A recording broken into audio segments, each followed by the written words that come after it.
Hendrickson. Hi, Sydney. Hi, Bart. Good to see you. Welcome back. Thank you for having me, Bart. Yeah, it's been a minute. Yes, it has been. Yeah. This time of year used to be a slow time, but I understand that there is no such thing as a slow time in Jackson real estate anymore. Not necessarily. I mean, every time's a great time to buy. We've got, how's the inventory? What's the state of the market right now? We are getting more inventory slowly, but if you're a buyer, it's still a great time. Mm-hmm. You have a lot less competition to deal with, and you can have a little bit more negotiating power to you. Oh, good. Now, I know you specialize in first-time home buyers. It seems that way, but yes, I love helping first-time home buyers. So are there some things that first-time home buyers need to get ready first before they start shopping? Yes.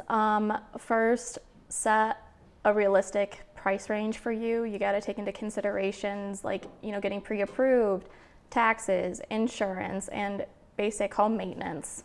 Now, picking the price, a homeowner can't just say, I think we can get $250,000 for this house.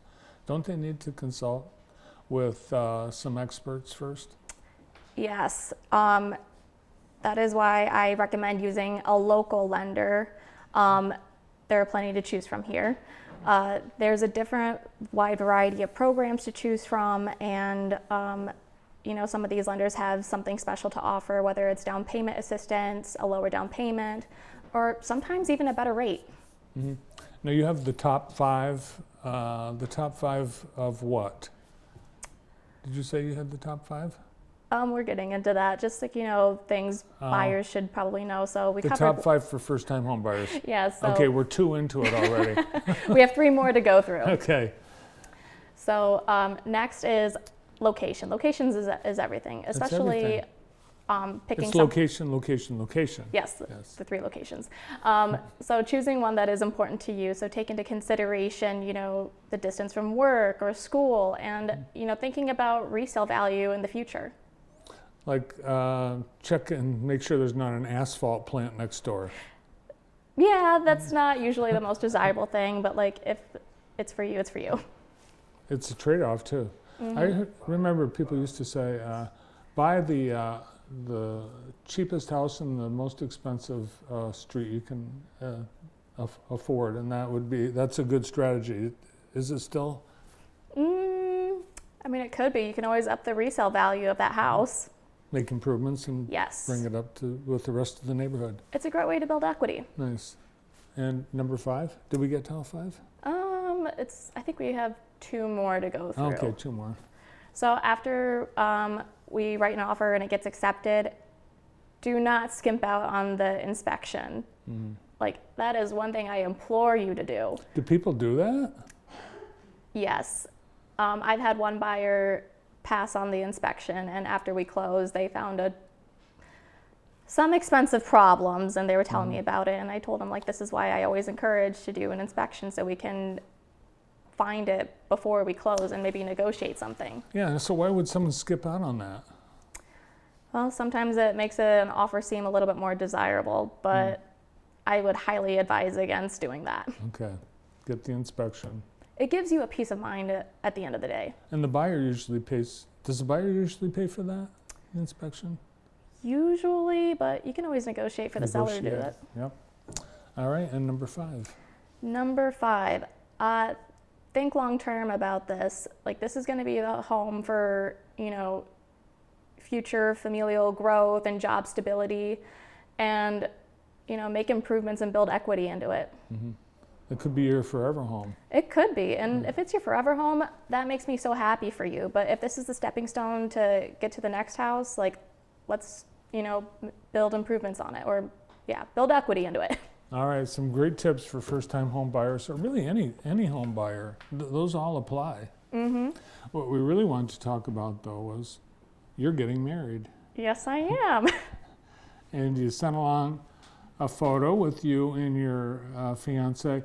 Now, Sydney, I wouldn't recommend riding around on a dirt bike dressed like that, kind of hanging onto the back. Was the vehicle moving?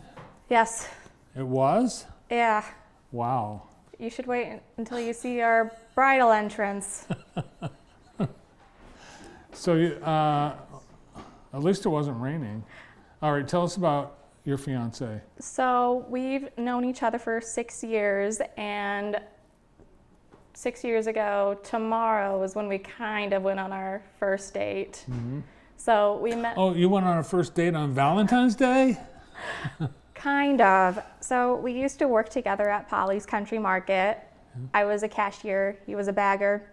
You can understand how the dynamic is going. Right, did he always have your lane? Did he always gravitate toward your lane to bag your customers? Yeah. Yeah, so he asked me to go bowling, and I thought a bunch of other people from work were gonna be there.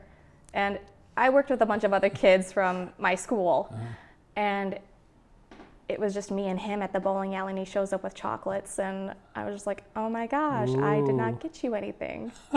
He was so sweet.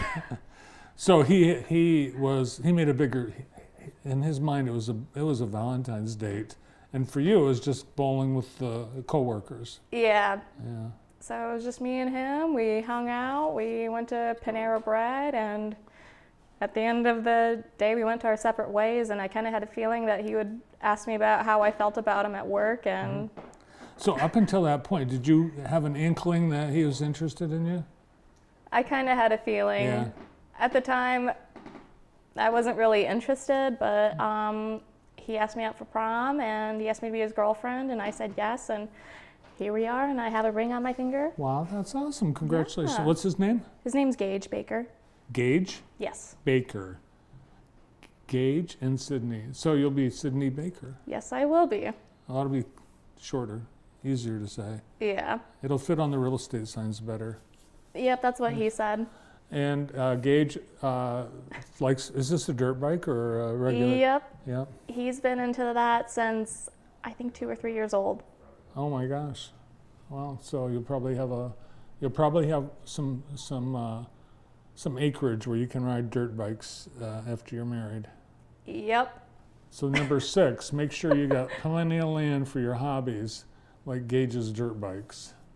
Well, congratulations on your upcoming wedding.